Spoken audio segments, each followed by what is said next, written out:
Los Angeles sous les eaux, on est plutôt habitué à la voir au cinéma. Mais hier, pour les étudiants de UCLA, c'était bien la réalité. Devant leurs yeux médusés à l'entrée de l'université, un geyser de 9 mètres de haut, résultat de l'explosion d'une canalisation vieille de 93 ans.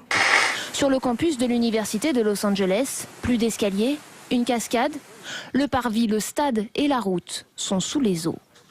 Pas forcément désagréable quand le mercure affiche 32 degrés. On a déjà fait plein de reportages sur France 2, vous savez, sur les chauffeurs de la fourrière qui roulent comme des fous, qui embarquent les voitures parfois n'importe comment. Eh bien, samedi dernier, c'est le pompon, ils ont carrément embarqué une voiture avec un enfant de 12 ans à l'intérieur. Gamin qui s'est retrouvé donc à la fourrière dans le parking souterrain. C'est juste à côté, vous savez, dans le 15e. La police a refusé de prendre la plainte des parents. Ah oui, hein. Non, c'est pas grave. Ah si.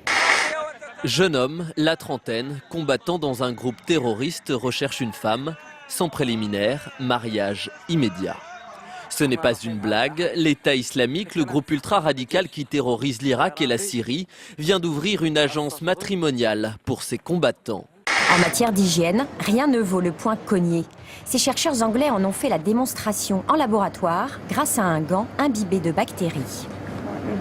Nous avons trouvé 10 000 bactéries transférées d'une main à l'autre lorsque les gens échangent une poignée de main. C'est beaucoup plus qu'avec ceux qui se cognent juste les poings. À Londres, avec la vente de ce bâtiment emblématique de la City, The Gherkin, le cornichon, dessiné par l'architecte britannique Norman Foster.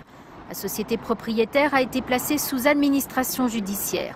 Elle espère en tirer 820 millions d'euros. Les responsables du stade chinois de la province de Heilongjiang ont décidé de remplacer les traditionnelles courbes par des angles à 90 degrés. Explication, pendant les travaux de rénovation de l'enceinte, des leaders du Parti communiste ont annoncé une visite de dernière minute obligeant les responsables du stade à un relooking d'urgence. Peindre des angles droits était plus rapide que de dessiner des courbes.